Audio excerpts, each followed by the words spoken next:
The Nerd Academy Podcast is released weekly at 12 p.m. Eastern Standard Time, available on our website at www.thenerdacademypodcast.com and wherever you listen to podcasts. You can find the Nerd Academy Podcast on Facebook, Twitter, Instagram, and YouTube. You can also help support the show by going to patreon.com/The Nerd Academy Podcast, where every donation allows us to bring you more exciting content every week.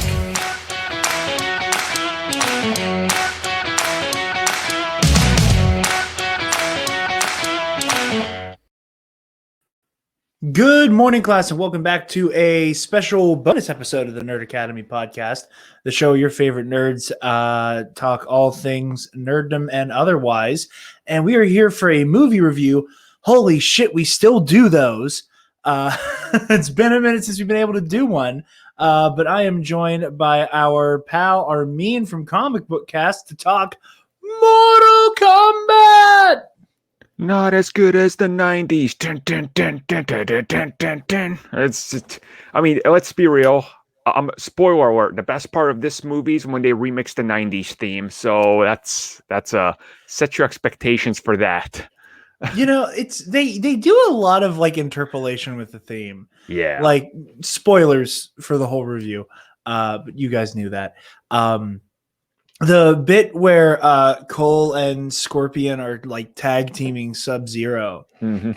Like there's like a really cool orchestral version. Yeah. That I really liked. I really enjoyed that. Like I like the modern version during the credits a lot. But the orchestral like da da da da da da da. I'm like, okay, all right, I can get down with this. This is fun. Yeah, Mortal Kombat is out. Day and date release on HBO Max, as those of you at home know.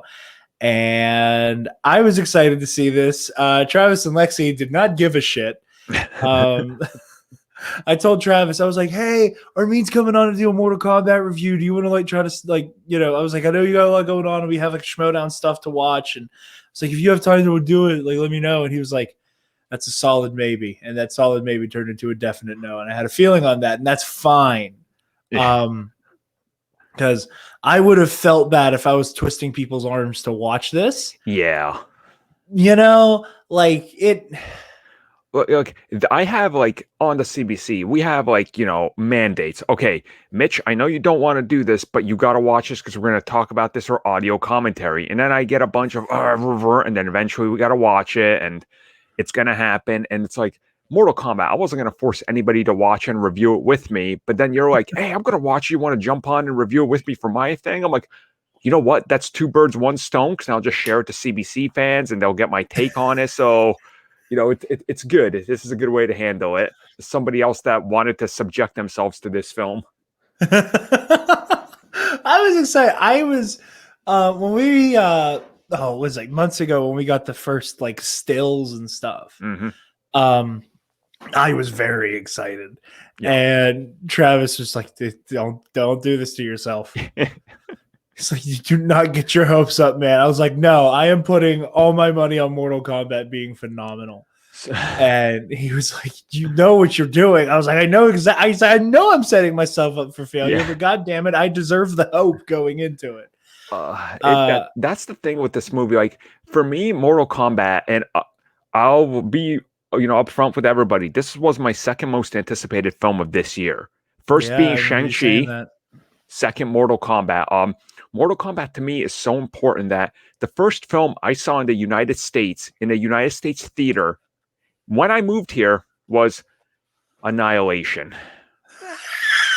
But, I love that so much. I love that for you so much. I enjoy it for what it is. That movie's terrible. It has nostalgia for me. And ever since then, like I remember my mom was like, oh, I don't know about Mortal Kombat. My dad got me a Sega Genesis. He on the low got me another game and put Mortal Kombat in there so my mom didn't know so I could play when she wasn't around. Like I've been in Mortal Kombat since I was a tiny little kid. So to me, this was all hype going into this. And I don't want to sound like I hated everything about this movie. On the contrary, I've seen this thing 3 times in just 2 days, and I love this damn thing. But it is a glorious terribly broken mess of a film. And I can admit that, but I do really appreciate it for what it tries to do. Piggybacking on your statements, I want to just read the message I sent you when I finished the movie aloud. My God, that was awful. I loved it. Yep. Like exactly what you said. It was this is a terrible movie. Like it's like on a technical level, there's a lot of issues with just, you know, the plot itself is really weird. There's some very strange choices in what they change and what they keep. Oh yeah. From the source material. The dialogue is hysterically bad. I mean, you know, for as bad as the dialogue and writing is, I love the idea that somebody probably made a competent script out of this that's more competent than this, and they looked at it and gave it a couple passes and handed it back to him with notes. They're like, make sure you put things like flawless victory and fatality and all these stupid quotes where they go. And he's like, that doesn't make sense. Like, no. We need these things to not make sense. And that's how it comes off in the movie as well. You're like, what? Because like the first two times that kind of thing happens, it's not egregious. Yeah. Like it makes sense, like for Kano to be over the top and go, Kano wins, and it's like, okay, like that's funny. That's, you know, tongue in cheek.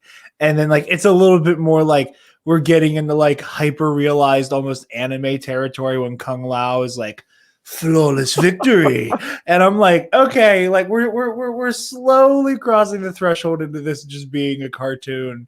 And then Liu Kang like that does the fire dragon on Cabal, and he's like, fatality for Kung Lao, and I was like, why you could have just that was the part where it went too far. But I loved it. I loved that they kept saying like the game lingo. And what was bad about that is like half of it is clearly ADR in post-production.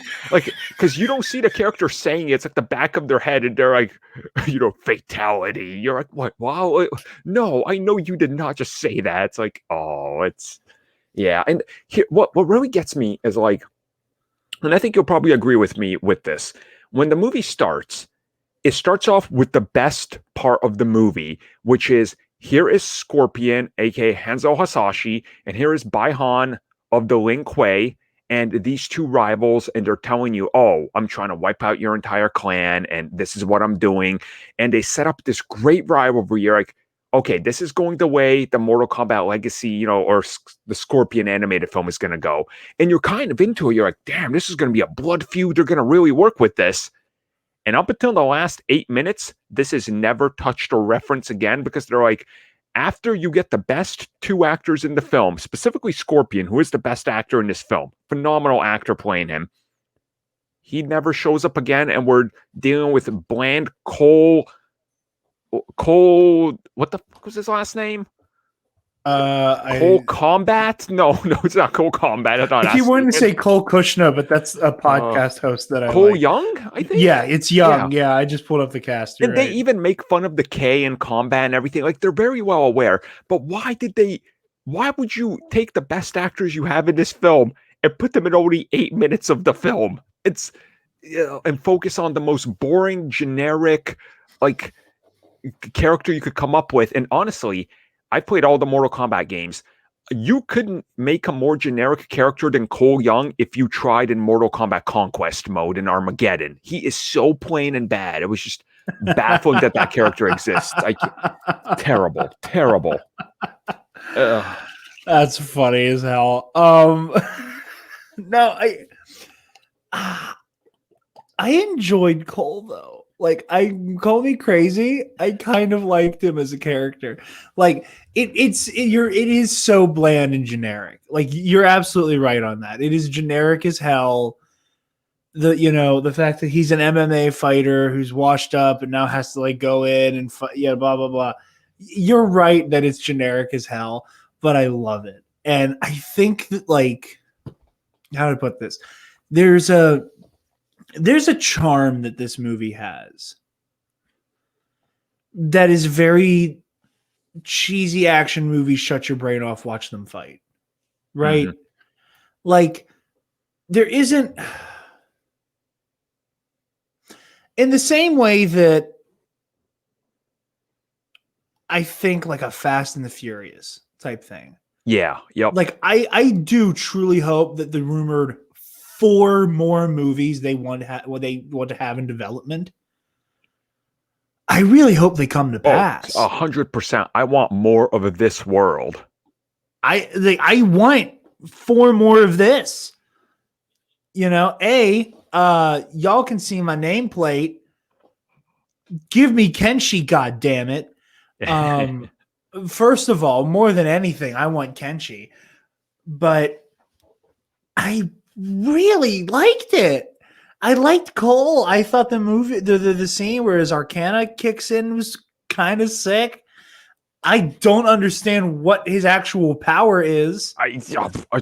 Apparently, Scorpion's DNA, when he died, tied itself to a rope, which tied itself to eternity, to his bloodline. And then when he finds his Arcana, his suit becomes golden ropes that can absorb energy. Like, this is the type of shit we're dealing with in this movie. Just shut your fucking brain off, dude. Like, yeah, it's that stupid. And I was questioning a lot of it as well. But at the other side of it, like Melina is my favorite MK character, followed by Scorpion. Melina was great, but they didn't really establish her as like, oh, she's a clone of Katana or the daughter of this or that. It's like, she just shows up, does her thing, she hella thick, and then she dies. And you're like, oh. That's one big complaint that I have is that they killed off a lot of classic characters here. Yeah. Like, Melina gets the axe, Goro's dead, Liu Kang is dead, Sub-Zero's gone, but there's also 2 Sub-Zeros, and he's clearly going to come back as Noob Saibot. Oh, 100%. The Bihan's totally coming back as Noob in the next movie if that happens. Joe, he even said he's the one that's contracted to 4 more films, so 100%. Like, oh yeah, okay, cool. We'll get Noob Saibot in the second one then. Cabal, Kano, all dead, and no, like watching the movie, knowing that they want to make more of these. I'm kind of sitting there and scratching my head. I'm like, for a Mortal Kombat movie that very bravely does not even have a tournament in it. Yeah. Interesting move. Written and directed by Ryan Johnson. It subverted your expectations. Yeah, it did. Of having an actual tournament in the fucking Mortal Kombat movie. I'm kind of really upset that they actually killed all these characters. Because like Melina, you can get away with resurrecting her because she's like the weird Tarkata Katana clone. Like, you can get away with that. But, and again, like Sub-Zero will come back as Noob Saibot, and there will be the new Sub-Zero who's actually a good guy, and that'll be a whole thing, and it'll be cool. Yeah, it's like killing Kung Lao was the questionable one for me. People are always like, give us more Kung Lao. And they do the same thing that the first movie did, where it's like the original film, he's killed in like just like, he died. Soul. And then this movie, they're like, he does all the cool stuff. He does an amazing fatality. And then he just gets choked out and dies like a bitch. You're like, oh. Cool. Yeah. Okay, all right. I was really surprised that Kung Lao bit it. Like, that one actually did surprise me. I think, like, Kung Lao dying, it was like Kung Lao, Melina, and Goro actually getting bodied shocked me. I'm also stunned that this movie had the self-restraint to not show Shao Kahn. Yeah. Like, I was stunned that there was not a post-credit scene of Shao Kahn. That too, and also, tell me if you felt this way. They put Jax and Raiko, or General Reiko, on the fight pit bridge, right? Yeah. And he's in there just to be executed. So you put them on the fight pit, and you don't do an uppercut off the most infamous stage? Right? What the hell happened? How did you miss the mark? Look, I really think they should have put a different matchup on the bridge. Yeah. Like, General Raiko That was some Power Rangers shit. Yeah. The whole time he's just like moving slow as shit with the hammer, just like like that's all he's doing. Again, people who are only listening to the audio version of this show, I apologize for that. He took 10 hours to swing a hammer. That's what he's trying to tell you. Yeah, he's just making faces and like winding up with the hammer. And like, I'm glad they gave Jax like one of his more iconic fatalities. Yeah. Where it's just like boom, boom, boom, and then like gives him the Gallagher, right? Yeah. But I'm glad they got that fatality in.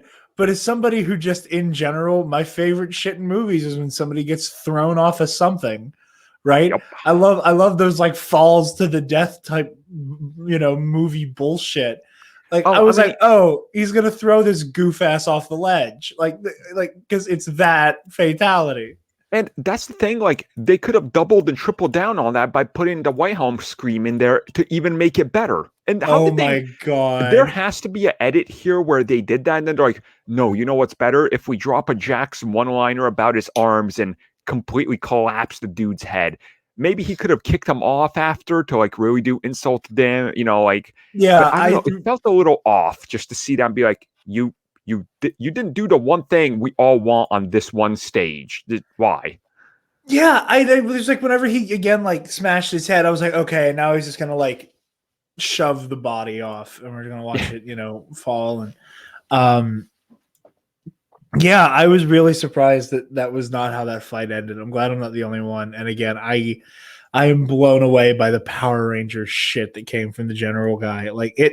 I was really enjoying the fight at Raiden's temple. Yeah. I was like really enjoying, like, this is really well choreographed. Like, this is a lot of fun to watch. And then again, he just comes through with the hammer and it's just going, like he looked like poor Ian McDermott with the Mace Windu Palpatine fight in Revenge of the Sith, where it's just the weird faces on the windowsill or on the window ledge in that fight, where it's the same shit with the general. And it kind of ruined that scene a little bit, if I'm being honest. It kind of took me out multiple times. I think many of the people realized what they were doing the moment they showed up. They're like, how hard should I chew? They're like, bro, we want to see your jaw dislodge itself. They're like, all right, that's the level of chewing we should do in this. And they do. Oh, they chew. Because, my God. It's just like, again, I'm glad this movie is silly. Yeah. Like, not because when I saw the trailer, like I was saying earlier, like I was super sold at first, and then I saw the trailer and I was like, nope. I revoke my faith. Because it's the stupid birthmark shit. And it was like, this is going to be so clearly nothing to do with the source material. Right. And I was happily slightly wrong. There's a lot more here of the lore than I expected. However, I love this fun middle ground that the movie kind of arrives at, where it's like very much an adaptation. Mm-hmm. Where like it is not a one-to-one with the games. However, it takes just enough for it to be recognizable. Yeah. And the chunks where it's not taken from the games is so just dumb movie bullshit. Yeah. That, like, again, I want more of these because I feel like this could be Fast and the Furious for like martial arts nerds. Like it's the same kind of thing where it's just turn off your brain and have fun. I mean, that's exactly kind of how I feel and want from it as well. Like, they're very self-aware. They know what they know what this thing is. They know it's not some sort of masterpiece thing, and they're fully aware of that, and they play with it. And I'm like, you know what? If you're aware of this, I'm glad that you can go there comfortably and play it up, and that's cool because I am in for this. And like you said, like, there is some stupid twists and liberties that they take with the franchise, but honestly, I don't think there was any other thing they could do, because it's like, you have to reinterpret and reinvent it. It can't be the same. they couldn't do the same thing as the 90s film because they'd be compared to it indefinitely, and they still will because ultimately that one is better. But like, there's elements in this, like for example, when they're going for the reboot feel. I don't know if you remember that fan film that came out maybe a decade ago at this point, Mortal Kombat Rebirth. It was the really dark, grounded, realistic one. A part of me wishes they went that route because this sort of feels like they were meeting in the middle. They're like, WB wants us to go real Nolan, and this wants us to go, NetherRealm was like, no, Mortal Kombat. So they're like, how about we cater to both and we'll ground it, yet we'll make it Mortal Kombat. And like, you see that when they go to like the NetherRealm, you're like, bro, you're literally in the Power Rangers quarry. What is this? This ain't the NetherRealm. Like, it's very cheap. Like, come on. Power Rangers quarry. It's exactly what it was. Don't lie to me. You know I'm right. Oh my god, Shang Tsung summons a fucking Zord. I mean, he summoned General Raiko, who was like essentially the pizza monster from Turbo. So like, he was chewing those scenes. Yeah, I mean, aside from that, like, the thing you come to this movie for is the combat with a K, and with a K. You have to preface that too, because it's so dumb. That was so, again, this whole franchise, like, down to the source material, is insane. Yep. Like, I am convinced that fighting games are like the hardest things to explain to somebody who's not super invested in them. Yeah. Like, I have tried to explain Mortal Kombat to people. I have tried to explain Soul Calibur to people. Oh Lord. I'm sorry. You can't not sound insane. Yeah. Like, everybody's brain has to shut off, like, when you try to explain any of this shit. It's true, though. That is true. Because you can be like, oh yes, there's a martial arts tournament to protect the world from like an evil realm. Okay, but here are all the rivalries. Here's the fact that there's like 8 different government agencies that are all involved with this, and like here's a crime, like here's a crime syndicate that's also involved with it. These 2 are cyborgs. These guys are like undead ninjas. This one's like a clone of the one. They're also brothers and sisters. It's so weird. And then you get to like Armageddon, where by the time that Raiden turns evil, and then they have to reset the timeline, and then the 9th game's technically a reboot of the first game, but the 9th game's the first 3 games in one game. Yep. Yeah. And at this point, the police have been called.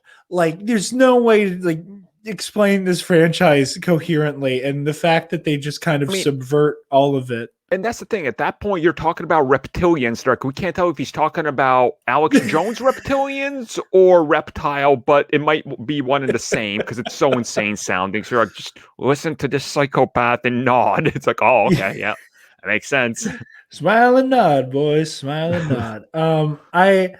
Speaking of reptile, that was so disappointing. Boo! Yeah, that was underwhelming. Give him an outfit. They didn't give him an outfit. Like, it's cool if you want to keep him as a lizard person. Yeah. Like, I'm cool with that.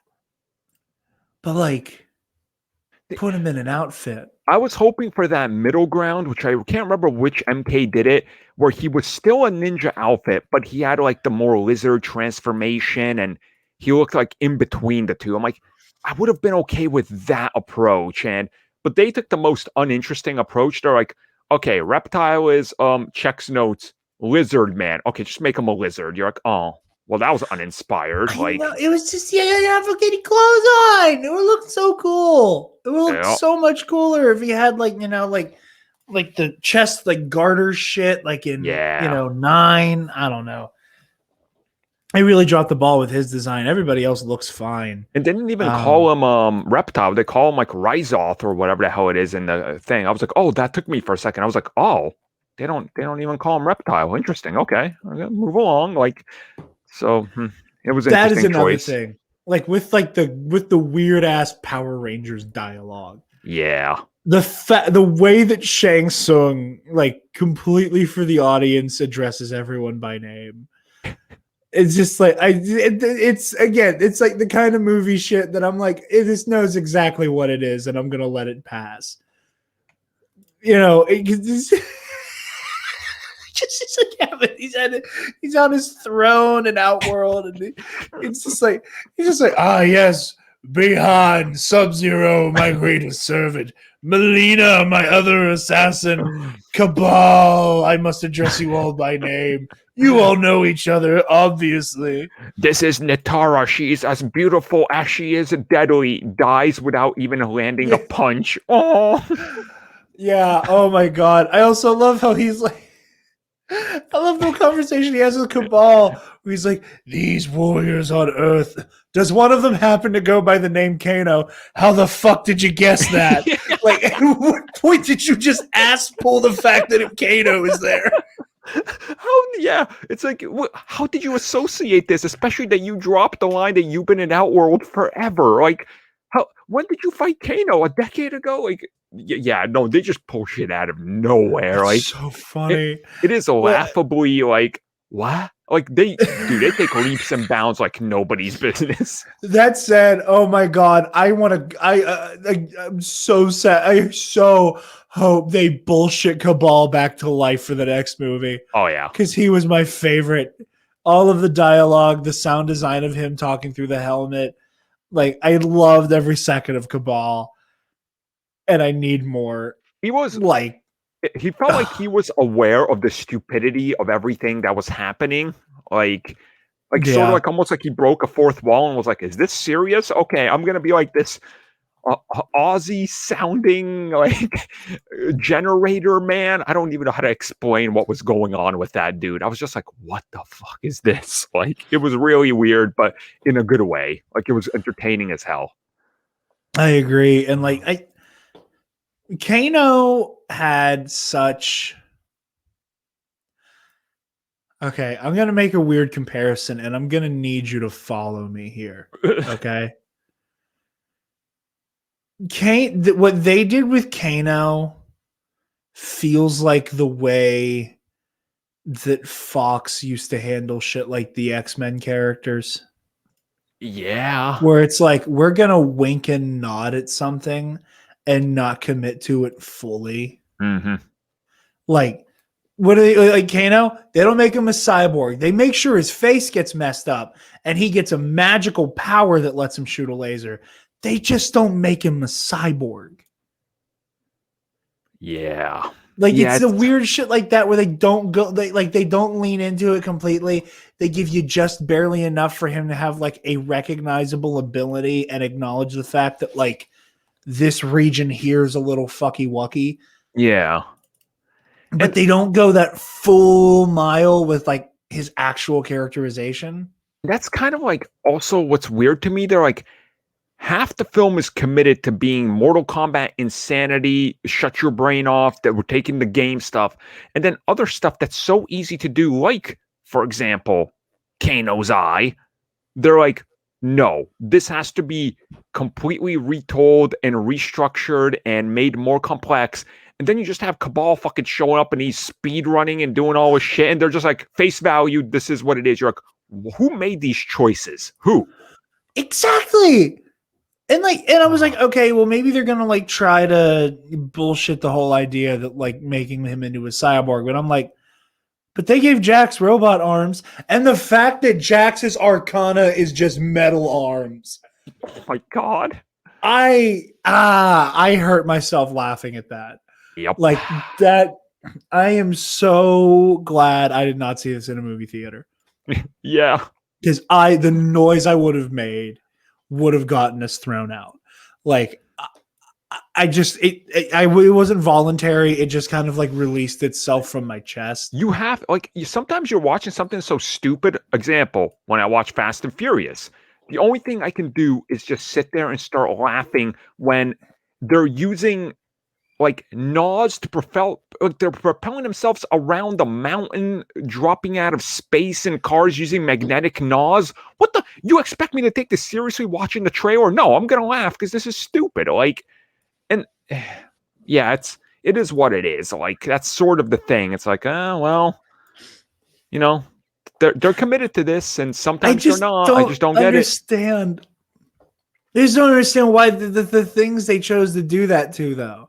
Yeah. Like, just give Jax robot arms. Yep. Like just make him a robot.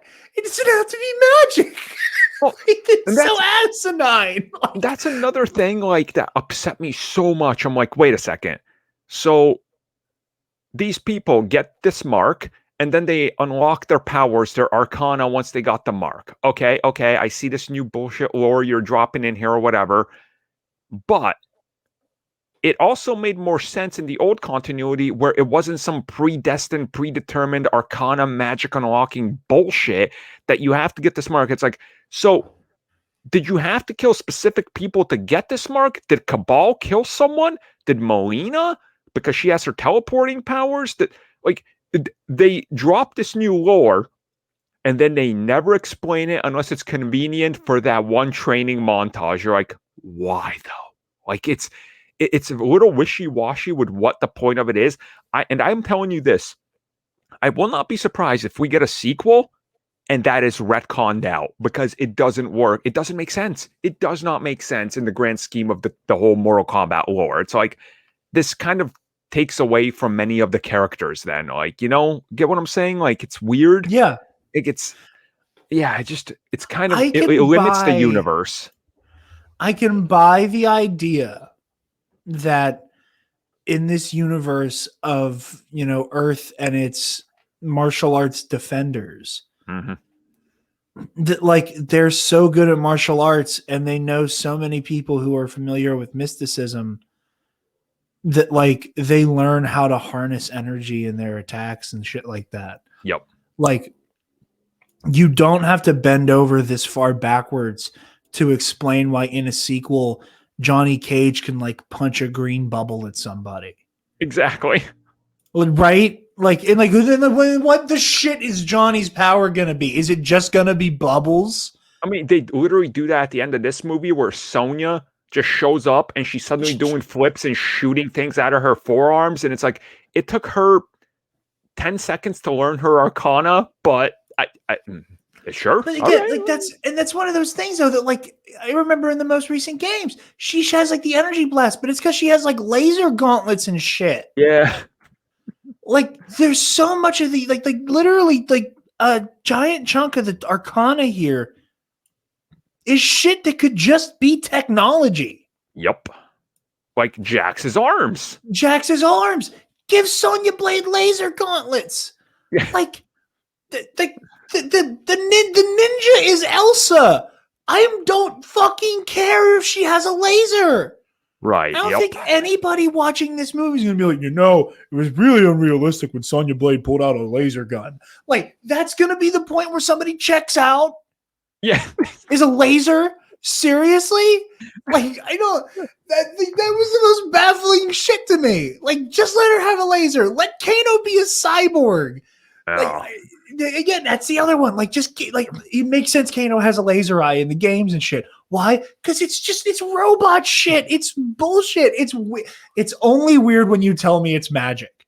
Yeah. Yep. It only becomes weird when you say he has the magic ability to shoot a laser out of one eye. Right. It's like, wait, why? Like, but if it was a robot eye, you could be like, oh, it got hurt, and then black market and stuff technology that they sold the eye to him for something to pledge his, you know, like life to essentially this like evil guy who's trying to pull strings. It's like, oh, okay, that works. Like, and that's sort of a thing. Like, yeah, they go so weird with so many choices. I literally sat there. I was like, why are these things the way they are? Just explain them to me. They never do. Like again, let's go back to that stupid bridge scene where Shao Kahn or Shang Tsung is just chewing the scenery. And he's like, later on after they're walking through like the Power Ranger quarry, and he's like, send Goro the Shogun Prince. And then Goro doesn't show up until the plot conveniently needs him to unlock Arcana. You're like, so did he just sit like a motherfucker for 3 days straight, just being like, I'm teleporting. When am I gonna get here? Like, here's the other crazy thing. Why do you say, and an argument can be made that like the reason they sent Goro after Cole is because they recognized, oh shit, this is Hanzo's like descendant. If the prophecy is true, he's going to be our biggest problem. So you can rationalize them sending Goro after him that way. But by the same token, the actual like directly trained by Raiden people are at the temple. Yeah. Like you should be more worried about Liu Kang and Kung Lao than Cole at this point. Because like Sub-Zero almost bodied Cole by himself. Send Sub-Zero to deal with Cole. Right. Yeah. Like then it's exactly what you're saying. And it's like it's this weird nitpicky bullshit that like the movie doesn't do like a good enough job of distracting you from the dumb shit so that you actually notice it. And that's just kind of been my conceit with most movies, is that every movie has some really dumb shit in it. Mm-hmm. The measure of the movie is how entertained were you to the point where you didn't notice the dumb shit. Yeah, and I mean, you bring that up, it's like, again, I'm gonna go back to the opening of the movie. You set up the rivalry. Oh, and then Scorpion's, child survives. He becomes a specter of hell, and then he sits in hell for some 400 years while tournament after tournament is lost, apparently, or whatever. And then suddenly he's like, yeah, I'm gonna go head out now and fight Baihan. That's the other thing that baffled me, right? At like the final fight with Sub-Zero, when Scorpion shows up, you get like the great "get over here," like it was awesome, right? And the fight's incredible. Scorpion looks at Cole, and again, okay. First of all, does Cole actually understand what the fuck Scorpion's saying to him? Because Cole never responds to Scorpion. Because Scorpion's speaking Japanese the entire time, which is metal as fuck. Like, I love the idea of like him actually speaking Japanese, which like makes sense on every level. It's cool as hell that he's speaking Japanese for the entirety of the movie. And I like it. But the fact that like he keeps saying important shit to Cole and like Cole just doesn't respond. Yeah. Because he's like, you freed me. He what? You were trapped?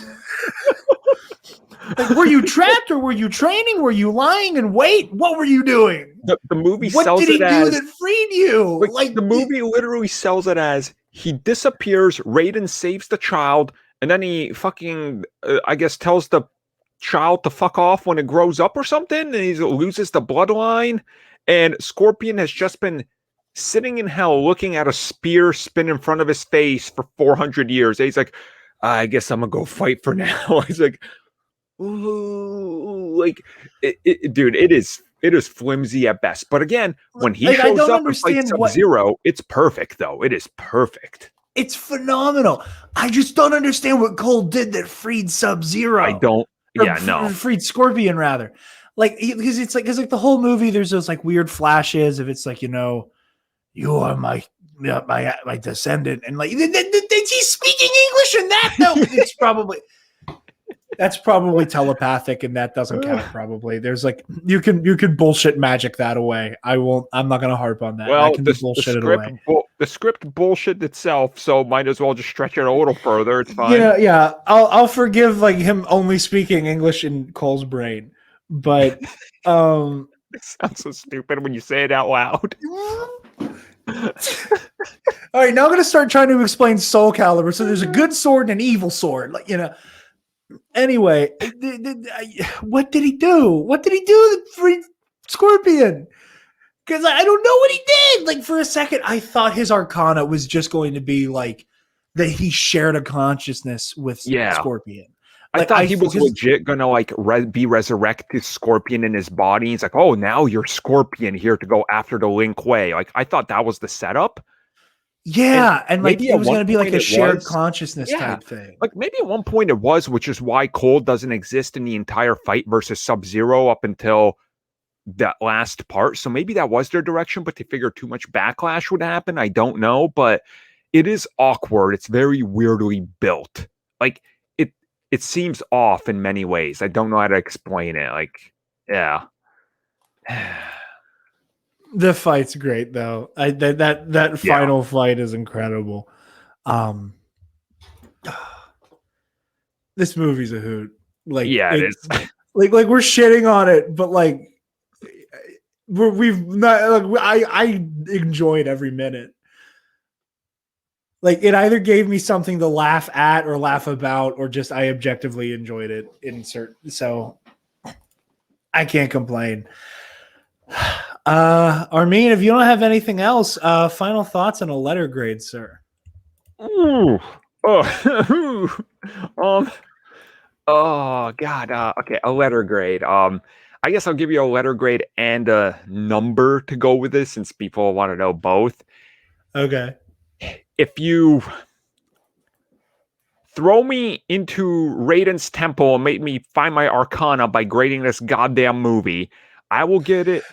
It is a high praise B.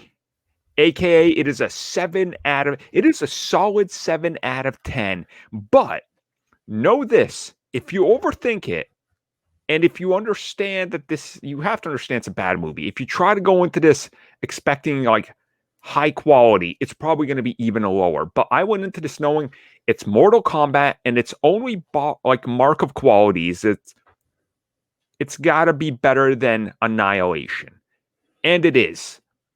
It's not as good as the original, which I would give like an 8.5, maybe a 9 out of 10. The OG Mortal Kombat is still something very special, but this is like up there. It's a 7, it's a B. Like, it's not terrible, but it has so many issues. And the more you think about it, the more you can find every one of these. But still, it's a good foundation. If they get to a sequel, I think it's going to be way better. Like, they're going to figure out the missteps and go around those.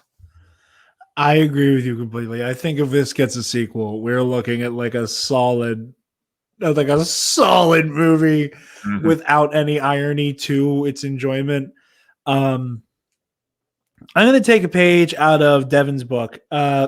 For any of the lovely folks who are joining us from the ComicBookCast who have not been around, hi, welcome. Stay if you like. We'd appreciate your company very much. On TNAT Movie Club, for April, we did So Bad It's Good month. And we did The Room. and Devin put it in this really hilarious way when we went to do the letter grade. He's like, I have to give this 2 different grades. He's like, as a movie, this is an F. Obviously. Yeah. But he was like, but grading it as The Room, it's an A because it's perfect. Right? Like it's a piece of perfect art. Yeah. For what it is, but what it's trying to be, it fails at. This is kind of the reverse. Like looking at it as a movie, this is trash, but it knows exactly what it is and it's trying to be dumb fun trash. So for that reason, I'm giving Mortal Kombat an A because it does exactly what it's trying to do and does it well. But I did really like this movie. If I was not the type of person who was entertained by this kind of stuff and all it took was just, being the right amount of dumb and the right amount of silly and the right amount of competence to like keep me invested, I would probably give it like a D. Yeah, but like I had too much fun to not give it an A. Yeah, like I can't, if I was to grade this as a film and compare it to, let's compare this to The Winter Soldier, or let's compare this to like, the best MCU film, or even a middle of the road MCU film. It's not even close to those. Like you have to grade this on a different level. The way I tell people about a movie like this would be, if they know me, they know I love Ready Player One and I love Pacific Rim to death. I've seen both of those films in theaters 7 times each. Like, I love those films. I mean, if I'm going to see a movie in 7 times in theaters, I clearly love it. But those 2 films have so many issues. Like, you think of Ready Player One, for example, right? You're like, wait, how do some of these people do this in the VR world, but they have to do it in their little shack, but other people don't? Like, it doesn't make sense when you think about it. But visually and what it's going for, the crowd and demographic it targets, it delivers. This film does that with spades, but it's not any sort of masterpiece. If you know what you're getting and you go into it expecting what you think you're going to get, you're getting it 100%. But don't expect anything more than that. That's sort of the thing, right? Like when you see a bad video game, you're like, oh, that's going to be bad.